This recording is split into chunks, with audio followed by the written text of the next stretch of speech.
Assalamualaikum warahmatullahi wabarakatuh.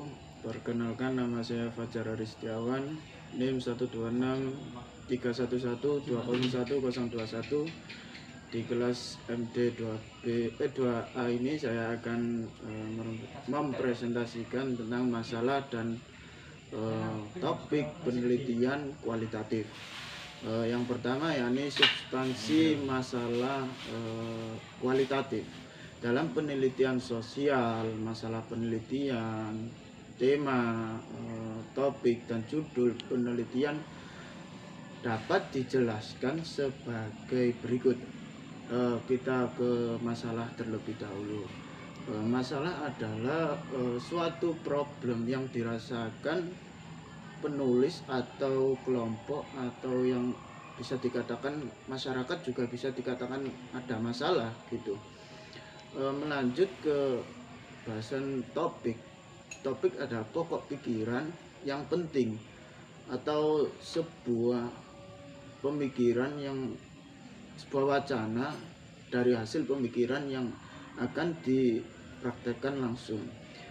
Lanjut ke tema. Tema sendiri adalah pesan dalam topik.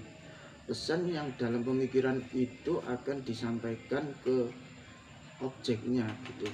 Lanjut ke judul, yakni kepala tulisan atau kepala karangan.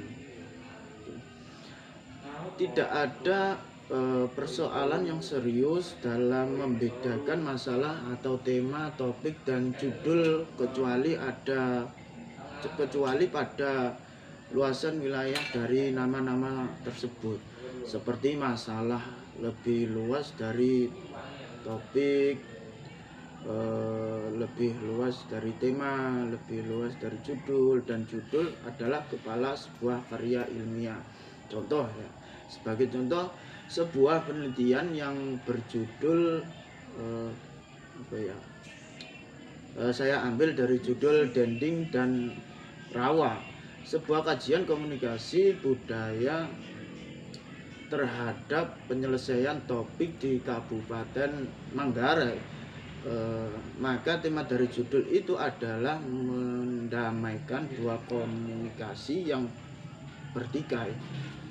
Topik masalahnya adalah komunikasi antar budaya, dan masalahnya adalah konflik budaya,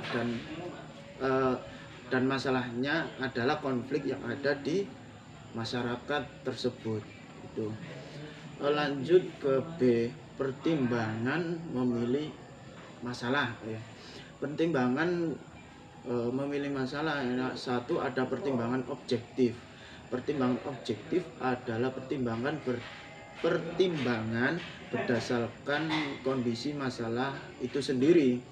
Layak atau tidaknya suatu masalah diteliti yang didasarkan pada kualitas masalah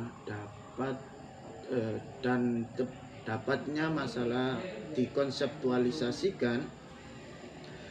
Suatu masalah dikatakan berkualitas bila nilai penemuan yang tinggi.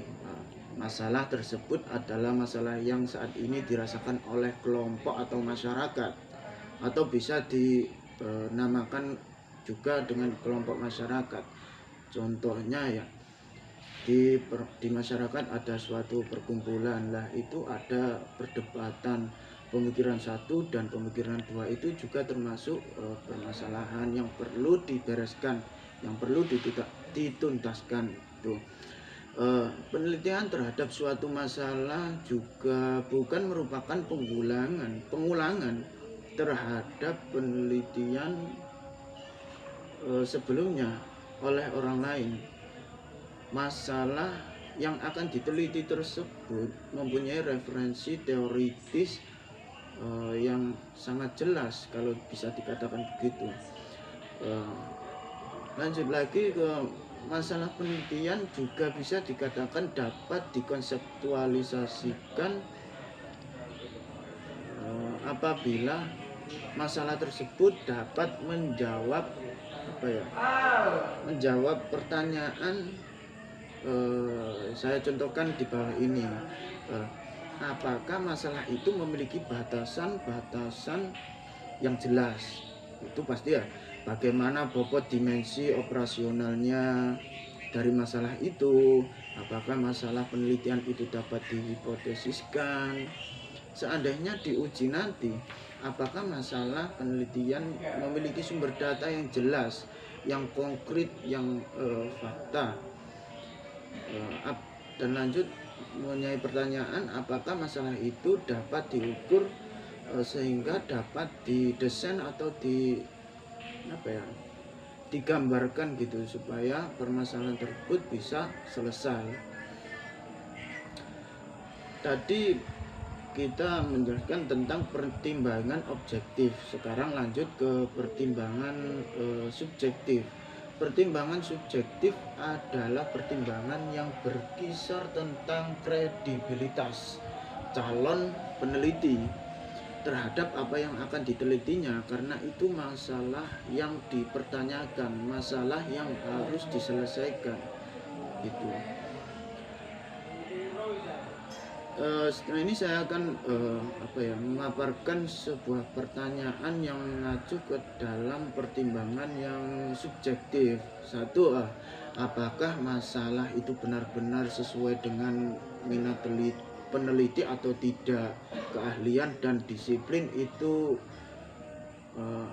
keahlian dan disiplin ilmu peneliti berkesesuaian dengan masalah tersebut atau tidaknya gitu. Yang kedua, peneliti memiliki kemampuan kepenguasaan teoritik yang memadai atau tidaknya mengenai masalah tersebut. Itu harus ada, itu harus dipertanyakan. Apakah cukup waktu apabila penelitian terhadap masalah tersebut dilakukan? Apakah biaya pendukung untuk meneliti masalah tersebut dapat disediakan oleh peneliti atau tidak? Karena kita lihat untuk di waktu ini dana atau biaya itu sangat penting sekali untuk sebuah proses penelitian supaya penelitian itu bisa berhasil, bisa terselesaikan akan adanya pertanyaan-pertanyaan tersebut. Jadi pertanyaan tentang biaya pendukung untuk meneliti menurut saya itu sangat dibutuhkan. Cukup itu saja yang dapat saya sampaikan, bisa dilanjut ke pemateri lainnya. Terima kasih. Assalamualaikum warahmatullahi wabarakatuh. Salam.